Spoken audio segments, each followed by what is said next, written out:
Have you ever heard of brownies? The creature, not the dessert. Although, I wish that was what we were dealing with. According to my friend, brownies are little fantasy creatures that secretly run everything behind the scenes. She told me about them because it did seem like brownies could be behind it. Honestly, at first it was kinda nice. Things were suddenly organized when I know I wasn't the one who organized them. I would wake up every morning to find the dishes washed and put away, and things that had been broken that I had been putting off fixing were being fixed on their own. I had no idea what was going on. I live alone, so there shouldn't be anyone in the house to do these things. Whatever it was, though, it was helpful, so I wasn't exactly complaining. These things started to grow more frequent, however. It seemed anything I didn't finish was always finished for me once I left the room. And I mean everything. Like I said, it was nice at first, but after a while, with more and more things being done, it started to creep me out a little. So I decided to put up cameras to catch how these things were happening. I got the uncomfortable feeling that I was always being watched a few weeks after it started. So I decided to figure out why. The strangest thing, after I put the cameras up, it stopped. My chores and tasks stopped being completed for me, and I no longer felt like I was being watched. After a full week of nothing, I took the cameras down out of curiosity, and immediately the brownies came back. It continued like this for a while. It seemed wherever I set up cameras, no matter how inconspicuous, that area would go back to normal. And whenever I took the cameras back down, it would start happening again. Clearly, whatever it was that was doing this, it didn't want to be seen. One day I had called Alice over, my friend who had told me about brownies in the first place, to make cookies for her older sister's wedding. Alice's kitchen was bigger, but she insisted that she wanted to see the brownies in real life, and although I told her I had never actually seen anything, she insisted. "I'm so excited, Jane," Alice had told me. "I'm gonna see a brownie in real life." "There's no brownies, Alice," I had told her back, even though I had no idea what else it could be. Besides, I've never even seen them, so I doubt that's gonna change with two people here. Alice made a face at me and started going through my cupboards, looking for ingredients. We just put our first batch in the oven when Alice excused herself to the restroom. As soon as she left, I got a call from my younger brother. "Hey Carter, what's up?" Yeah, hi Jane. Is everything okay? Were you in my apartment by any chance?" My heart skipped a beat. "What? No, why would I be in your apartment? Did something happen? Did someone break in?" "Well, I'm not really sure exactly. Carter had a habit of messing with me, so normally I wouldn't be this concerned, but with what I had been experiencing lately, I was a little more on edge than normal. It's just," Carter continued, struggling to comprehend what he was saying. "I got home yesterday and my stuff was a mess. Papers and books scattered everywhere. My clothes were thrown all around the entire house, and there were footprints." Silence. I heard Carter take a shaky breath. "What kind of footprints?"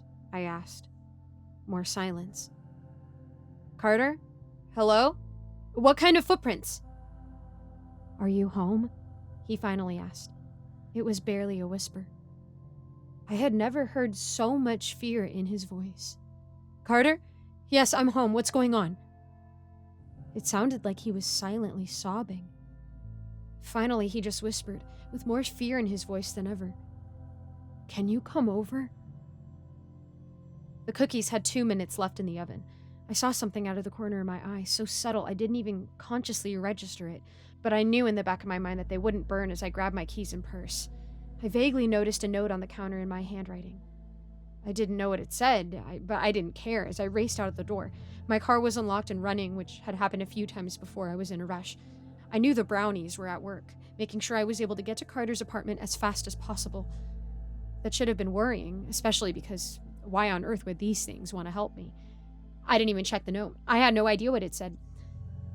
And that was a fatal mistake. Because these brownies had been so helpful before, I just assumed they were being nice out of the kindness of their hearts. Stars, I was an idiot. I sped all the way to Carter's apartment, where I was surprised to find him outside in the parking lot. When he saw me, he ran full speed like he used to when he was younger. Jane, I'm so glad you're here. He grabbed my arm and I could tell he was shaking. Carter, are you okay? What happened? Carter took another shaky breath and turned to look at his apartment. It was there, Jane. It was right there. I could tell he was having a hard time keeping it together. It was touching me, Jane. It had its head on my shoulder. It was looking at me. I could feel my blood getting colder. What? What do you mean? What was? I don't know, he whispered. I didn't look at it. I was afraid that if I did, I would see something I was never meant to see. What Carter was describing to me wasn't what bothered me the most. I think I knew that we were dealing with the same creatures, although I didn't consider the implications of that yet. Sure, it was bad. It sounded terrifying, but it was just how absolutely petrified Carter sounded that made my blood turn to ice. Carter didn't just get scared. He never freaked out. Even that time when we were kids and we got lost in the woods, the sun started setting and I started crying because I was afraid that we would never find our way out. But Carter, 3 years younger than me, at 6 years old, forged ahead with confidence and resolve that I could never hope to mimic. But this fear in his voice, that was new. And somehow, the most unsettling thing about the whole situation. What do you mean by that? Never mind. It's all right. Is it still there? In your apartment? I don't know, he whispered again, followed by, I think so. I tried to steady my breathing. I figured we couldn't call the police just yet because we weren't sure what exactly it was that we were dealing with. Which meant, okay, Carter. I'm going to go inside to check it out, okay? What? No, Jane, you can't go in there. It bothered me how much he seemed genuinely concerned for my life, but when he saw that I had made up my mind, he deflated a little. I'll go with you, he said quietly. You don't have to do that. I'm going with you. Okay. We made our way up to the apartment. The door was closed, but unlocked. I went inside first, with Carter following closely behind. Just as he had told me over the phone, my brother's apartment was a mess. Looking down, I saw the footprints he had been talking about. They were vaguely human-shaped, but a bit smaller, like they were from a child. But the shape was a little off. The toes were too long and the heel was too narrow. It looked like when you walked barefoot over a floor that had just been mopped, or at least that's the only way I can describe it. It wasn't just one set of footprints either, they were all over. Like whatever these things were, there were several of them, walking all around. Am I going crazy? Carter asked. Or some of those handprints? Looking more closely, I realized he was right. It was hard to distinguish the feet from the hands, but the longer I looked, the more clear I saw that some of them had 4 fingers and a long thumb. Did these things walk on all 4s? Oh, stars, Carter breathed. What? I asked. They're on the ceiling as well. What? I looked up and saw that once again he was right. The hand and footprints were everywhere. The walls, the ceilings, tables, chairs, even some of the couches had faint marks. What? Carter seemed at a loss for words as we made our way through the house. Maybe I should call Alice, I said. See if she has anything to say about this. Normally, Carter thought Alice was a bit of a moron, but this time, he just nodded his head. Yeah, maybe she will. I think we were both secretly hoping Alice's crazy fantasy stories were true for once as I called her phone. It rang for a while before going to voicemail. That's weird. She was just with me. We were making cookies at my house. That is weird, Carter said. Did anything strange happen today? Any brownies? I almost dropped my phone as realization hit me. Carter knew about the things that had been happening at my house. Okay, call us idiots for not making the connection sooner, but the Brownies had seemed so docile for me and so hostile for Carter. I honestly didn't think the same creature could have done this, but the note. It all clicked into place a second before I heard the door shut. It didn't slam or anything, just softly closed. Me and Carter whipped around at the same time. We saw nothing, but I suddenly got the feeling that I wasn't alone, that I was being watched. It was the same feeling I had been getting at home. Carter slowly turned his head upwards. I tried to look up too, and something grabbed me from behind, placing its hands over my eyes and dragging me to the floor. I heard Carter scream as I was forced onto my stomach with something digging into my back. I could see again, but all I had was a blurry image of the floor as my head was violently pulled back and slammed into the floor. I felt the pain of my nose breaking as I lost consciousness almost instantly. I woke up on the floor. Not mine or Carter's floor, but a floor. My vision was blurry. My ears were ringing. My whole body hurts. And I can taste the blood from my nose dripping into my mouth. I sat up with difficulty and gently bumped something behind me. I really don't know what I was thinking. I don't think I was, to be honest, but I turned around. I was face to face with it. 2 inches from mine. Its eyes were enormous. Its skin was disgusting and clammy. It didn't smile. It just stared with these wide eyes. It sat perfectly still in a frog-like position. Words cannot describe what I felt in that moment. I was paralyzed. My blood was frozen. I couldn't breathe. My body wanted to shake so bad, but it couldn't move. So I felt like I was vibrating from the cold.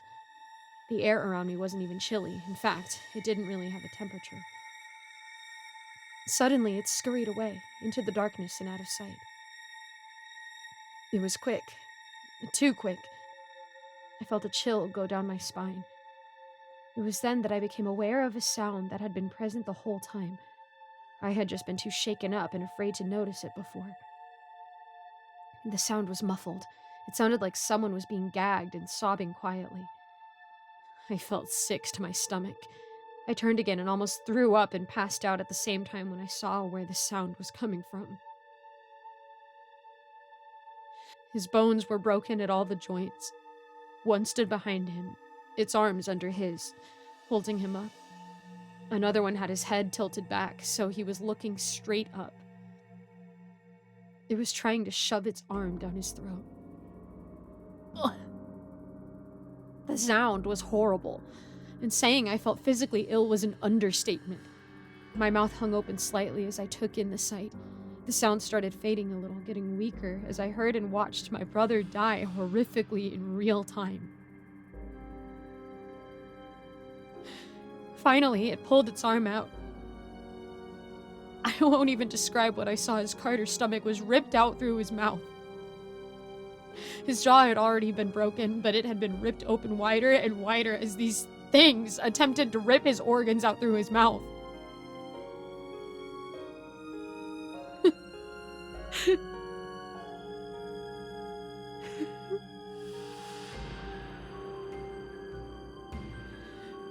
Carter was dead at this point. A person who couldn't physically survive this. I watched as another one cut a deep slit in his wrist and tried to pull his arm bone out. It violently bent his wrist in several directions until the carpus was completely disconnected from the radius and ulna. Another one was doing the same thing with his other arm and 2 more with his legs and ankles. The one at his throat was being highly efficient as the mess grew larger. These things were smaller than a person, and as the bones were removed from his limbs, it tried to crawl inside. Up until now, I had been too terrified to move. But seeing these things trying to wear my brother's skin like a suit was too much. I stood up and bolted in the opposite direction. I tried to take note of my surroundings as I ran, but everything was a blur. I got movement off to the side and glanced to see what it was. Next thing I knew, I was stumbling down a staircase. I had noticed the staircase when I was approaching it, but... Okay, where the heck am I? What's going on? What in Tartarus were these things? I hit my head on a corner and blacked out again.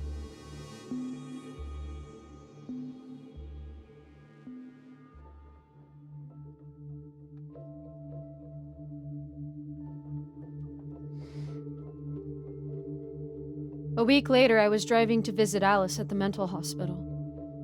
People said that she had gone completely insane, saying things about Brownies wearing her skin and how if you open her mouth too wide, your organs will be ripped out. She knows about Carter.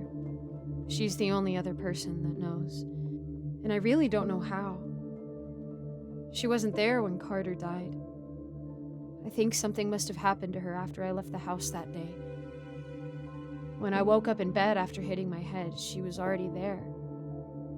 I've tried to ask her about it, but she hasn't given me a coherent answer. Carter was reported missing that day. His friend apparently stopped by his apartment and found it a mess. When no one could get a hold of him, they called the police. The footprints weren't found. The reason no one had tried to call me was because of the note. It was my handwriting, saying that my friend had gotten into a bad car accident and needed me to pick her up, so I would be gone a while and probably wouldn't answer my phone because she was in a location with bad service. The strange thing is, that friend did get in an accident. She was knocked out, so she couldn't confirm whether or not I had actually been there. How she got to the hospital, I have no idea. I don't think anyone really knows what's going on right now. They're still searching for Carter, even though I know he's gone. Alice knows it too.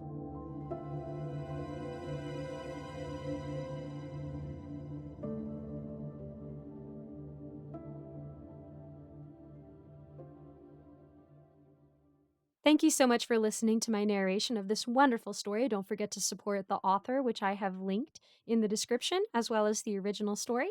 And I just want to give a quick shout out to my patrons, Scott, Old Penguin, Ellie Hutmeyer, Mr. Sankofa, Austin My Love, Rinku Star, William Hartley, Cupcake Hips, Alonzo, Icy Narrates, Jesse Hartley, Eric Cifuentes, Lawrence Wallen, and Melissa Perez. I also try to link a different charity or a different cause every month and maybe a little more. So don't forget to check out the description to support the author of the story you just listened to and to maybe help somebody else out, even if it's just $1. As always, if you guys have a prayer request, please let me know in the comments. Shoot me a message on Discord. I would love to know how I can be praying for you. Thank you guys so much. God bless, and I'll see you in the next video.